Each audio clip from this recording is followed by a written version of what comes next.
Cheers, baby. Cheers, the Moscow Mule. Yes. Happy Saturday. And look, an East Coaster. How clever is that? Sean got me that for my birthday, I believe. Although, to be honest, on the East Coast, this would not be an East Coaster. It would be an East Coaster.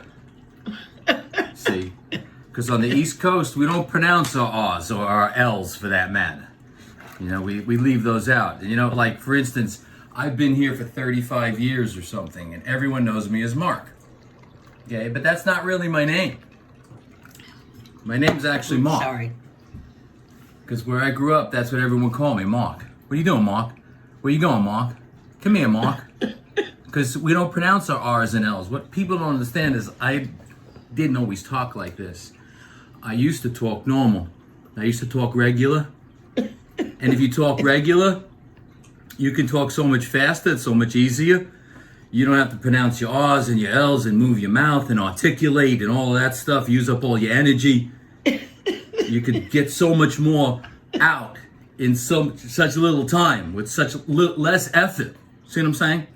But when I moved to the West Coast, everyone was like, so, your name, please? Yeah, Mark. I'm sorry? Mark. Could you spell that for me? Yeah, M-A-R-K. Oh, Mark. That's what I just said. What? Are you deaf? So I started pronouncing my R's, my L's, and I have a theory about why New Yorkers, East Coasters in particular, where the accent came from. You've heard this before, probably. So if you think about it, after the Dutch were in Manhattan and all that, and then later on the English came and they settled there, New Jersey, New England, New Hampshire, New York, but it wasn't, it was New York. So the English, if you think about the way they speak, right, they do the same thing, right? I think it's time to park our cars, darling. Darling. There's no R. It's darling. You say, yeah, we go to Harvard Yard for a walk. They don't pronounce their L's. They go for walks. There's no L in that. There's no R's. They do the same thing. So after some time, it just kind of morphed into the way they talk in New York. You see? That's my theory anyway. So, you know, the next time somebody gives me shit and tells me to talk normal, this is the Queen's English over here. What are you talking about? You can't understand me? I'm not speaking English to you. And it's not just the accent, really, if you think about it. There's kind of like a whole attitude, you know, people from New York have a stigma of, you know, they're not being friendly or something like that, you know, or they have an attitude. There's a little bit of that, you know. It's like, how are you doing? Could be worse, could be better. It's a whole, you know, it's sort of an attitude thing, you know. And depending on where you're from, the accent is different, you know. Like politicians, oddly enough, Trump doesn't have a New York accent, even though he's from New York. Doesn't have it. Don't have an accent. Ask anybody. Right? Don't have an accent. I don't have an accent. No New York accent here. Okay? But I'm from New York. I live in New York. New York's a great place. Great city. I don't have an accent, though. It's not. Just ask anybody. It's true. But there are politicians who do, you know. Of course, Bernie Sanders, right? He has the typical, what do you call it, Brooklyn accent, you know? You know. People from different parts of the country, especially where I'm from, their accent is a little stronger. He doesn't say strong, he's stronger, okay? This is America. We can speak the way we want to speak, okay? He has the Brooklyn accent.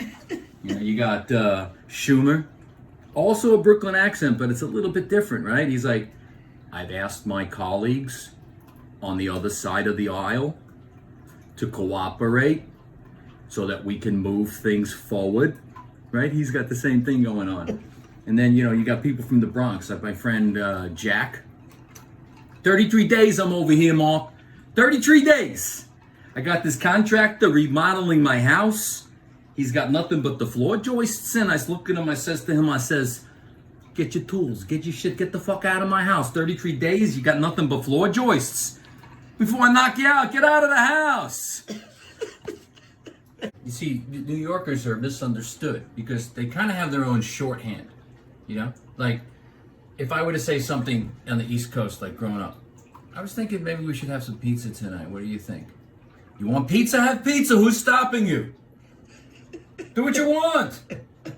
Okay, in California, we'd say, oh, you want to have pizza?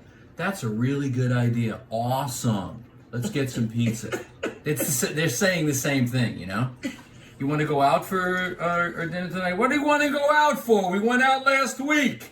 We just went out. We had Chinese food. Right? But on the West Coast, they'd be like, hey, hon, you want to go out for dinner? Nah, we just went out last week. Oh, yeah, okay. They're saying the same thing, you know? Also, I remember I didn't even know I had an accent when I grew up. Because I always talked normal, talked regular, never thought about it, you know? When I was about 12, we went on a trip to Boston.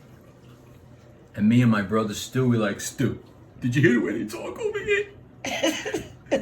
It's so weird. They don't say car or park or walk or dog, you know? I heard this guy, he was over there and he was saying, you know, I'm gonna pack my car. Yeah, over there in Harvard, yeah, we're gonna pack our car. Maybe do a little bowling, go for a whack. It's like, go for a whack? It's a walk, you fool. It's not a dag, it's a dog. Everyone knows that. And of course, you got your famous actors with the New York accent that we take it for granted. You know, most actors with New York accents, they're gangsters. So when I came to California, people were like, you in the mafia or something? Why you talk so funny? So I worked on getting rid of my accent. You know, you got Robert De Niro, classic, right? You talking to me? There's nobody else here. You must be talking to me. You know, Joe Pesci. What part of what I just said do you think is funny? Am I here to entertain you? You think what I'm saying is funny? What part of what I just said is funny to you? Right? You got Christopher Walken. We need more cowbell. A little more cowbell. Then, of course, you got a lot of Yiddish words from the East Coast that crept into the English lexicon. Words that people use that we take for granted, you know? I'm really hungry. I could go for a nosh. Right? That word. Maybe some bagels. Bagels and lox. Put a little schmear on it. Right? The thing about that waitress is she gossips a lot. She's a real yenta. Right? I've been sitting in this restaurant so long waiting for my food. My tush, it's sore already. My tush is sore. Yeah? It comes from tuchis, you know? That guy, he doesn't know shit. He doesn't know bupkis.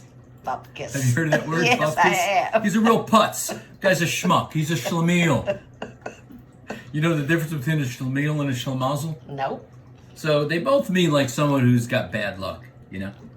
But a schlemiel, say you're at a restaurant, the waiter comes over with your soup, and he trips and falls. What a schlemiel. What a loser, right? But if the same waiter trips and falls, and the soup lands on you, you're the schlemazel. Okay, he may be a schlemiel, but you're a schlemazel. That's someone with really bad luck. That's where the word mazel comes from. Mazel tov. Schlemazel, bad luck. Mazel tov's good luck, you know? Oh, okay. Yeah, I was talking with some big shots, you know, I was rubbing elbows, schmoozing. Everybody heard that word? Yes, Schmoozing, yes. you know, Yiddish word, you know, like, do you see that guy's nose? What a schnoz. Speaking of which, look at that Semitic beak. Oh my God, yeah, or, oi, right? That's Yiddish. Oy vey. Oy vey is mir. I say that all the time. Yeah, oy vey is mir, you know? Stop bugging me. You're such a nudge. Have you heard of that word? No, nudge. that one I haven't. Yeah. Or, you know, a nudnik. Right? Well, that guy's crazy. He's meshugana. You know? But I gotta hand it to him. He's got a lot of balls. He's got chutzpah. You know? I heard that one. Yeah. But anyway, that's my shtick.